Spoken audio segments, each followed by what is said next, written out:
আজকে যেটি হয়েছে সেটি হচ্ছে রামচন্দ্রপুর খাল উদ্ধার হয়েছে। উদ্ধারের কার্যক্রম হিসেবে ঢাকা উত্তর সিটি কর্পোরেশন রামচন্দ্রপুর খাল উদ্ধারের অংশ আমাদের নিয়মিত কাজের অংশ হিসাবে আজকে আমরা উচ্ছেদ অভিযানে অংশগ্রহণ করেছি। ঢাকা উত্তর সিটি কর্পোরেশনের গতকালকে একটি নোটিশ পেয়েছে, যেটি সেই নোটিশ বলে আমরা এখানে এসেছি। এর আগেও রামচন্দ্রপুর খালের দুই ধারে যারা অবৈধ স্থাপনা ছিল তাদের চিহ্নিত করা হয়েছে। পানি উন্নয়ন বোর্ড, জেলা প্রশাসকের কার্যালয় এবং উত্তর সিটি কর্পোরেশন যৌথভাবে চিহ্নিত করা হয়েছে।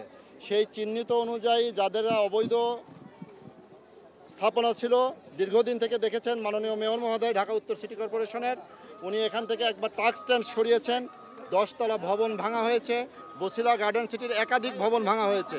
সেখানে আমাদের কাউন্সিলর সাহেব উপস্থিত ছিলেন, প্রধান সম্পত্তি কর্মকর্তা থেকে শুরু করে ঊর্ধ্বতন কর্তৃপক্ষ সকলে উপস্থিত ছিলেন। এবং এটা হচ্ছে নিয়মিত কাজের অংশ আমাদের। আজকে যেটা করেছি সেটা হচ্ছে যে এখানে দেখা যাচ্ছে যে আমাদের রামচন্দ্রপুর খালের একদম মুখের ভিতর ভরাট করে এই জায়গাটা ভরাট করে এখানে স্থাপনা করা হয়েছে। এবং এই স্থাপনাগুলি আমরা রিমুভ করছি। এখানে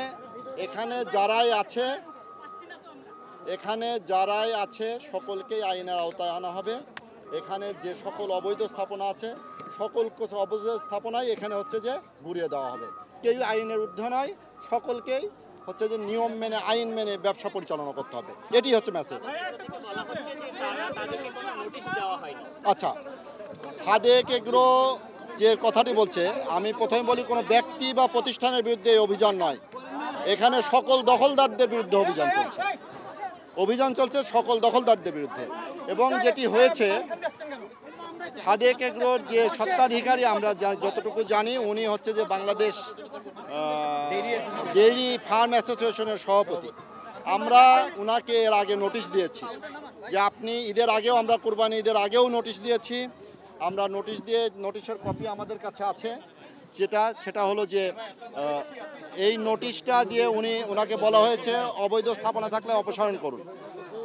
আমরা ঈদের আগে যদি আমরা অপসারণ করতাম তাহলে হয়তো ভোক্তা পর্যায়ে বাজারে একটা প্রতিক্রিয়া চলে আসতো। আমরা যেটা হয়েছে সেটা হলো যে আমরা চাইনি যে ভোক্তা পর্যায়ে বাজারে অস্থিতিশীল পরিস্থিতি আসুক, এরকম কোনো কিছু চাইনি বিধায় ঈদের আগে আমরা এটা উচ্ছেদে যাইনি। ঠিক আছে, আমরা ওনাদেরকে নোটিশ দিয়েছি। সেই নোটিশের উনি কোনো জবাব দেননি কিংবা উনি কোনো প্রয়োজনীয় ব্যবস্থা নেননি, যে কারণে আজকে আমাদের উচ্ছেদে আসতে হয়েছে। আরেকটা কথা যে আমাদের জমির মালিক যে বলতেছিল আব্দুল আলিম, সে বলতে জমির মালিককে কোনো নোটিশ করা হয়নি। সাদেক এগ্রোর কাছে সে লিজ দিচ্ছে, ভাড়া দিচ্ছে, সাদেক এগ্রোর বরাবর নোটিশ গেছে। সেক্ষেত্রে সে আবার বলতেছে যে 2 বার করে তার জমি মেপে দেওয়া হয়ে গেছে, সেই যে মাপার ভিতর তার জমিও ভাঙা পড়ছে। এ বিষয়ে কি বলবেন, যে নোটিশটা কি জমির মালিক বরাবর করা উচিত ছিল না সাদেক এগ্রো? আচ্ছা, আমি বলি, আপনি জানেন যে খালের একটা নীতিমালা আছে। খালের পাশে হচ্ছে কত ফিট পর্যন্ত হলো আমরা ভবন করতে পারবো, আমাদের সেই নীতিমালা আছে। খালের পার্শ্ববর্তী যে ভবন করার ওনার যে এখানে কি রাজক থেকে অনুমোদন দিয়েছে কিনা এটি হচ্ছে দেখার বিষয়। এই ভবন ওনার 4% জমি উনি বলছে, আমাকে কাগজ দেখিয়েছে, এই কাগজ আমি যাচাই বাছাই করার জন্য দিয়েছি। উনি দাবি করেছে 4%, কিন্তু বাস্তবে এখানে জমি আছে হচ্ছে 1 বিঘার উপরে জমি দখল করে আছে। সুতরাং উনি 4% জমি, উনি জমির মালিক, উনি কিন্তু ভবনের মালিক না। আমরা কিন্তু ভবন ভাঙছি অবৈধ ভবন, এবং খালের ভিতরে যে অংশটা পড়েছে সেটাই কিন্তু আমরা ভেঙেছি। ঠিক আছে, এ ব্যাপারে যদি ওনার কোনো থাকে তাহলে আমার সার্ভেয়ার আছে, পানি উন্নয়ন বোর্ডের সার্ভেয়ার সাহেব এখানে আছে, পানি উন্নয়ন বোর্ডের লোকজন এখানে আছে, উনি দেখাতে পারে যে ওনার জায়গার মধ্যে ঢোকা হয়েছে। এখানে কারো ব্যক্তিগতভাবে প্রতিহিংসা, কারো ব্যক্তিগতভাবে ইনজাস্টিস হওয়ার কোনো সুযোগ নেই।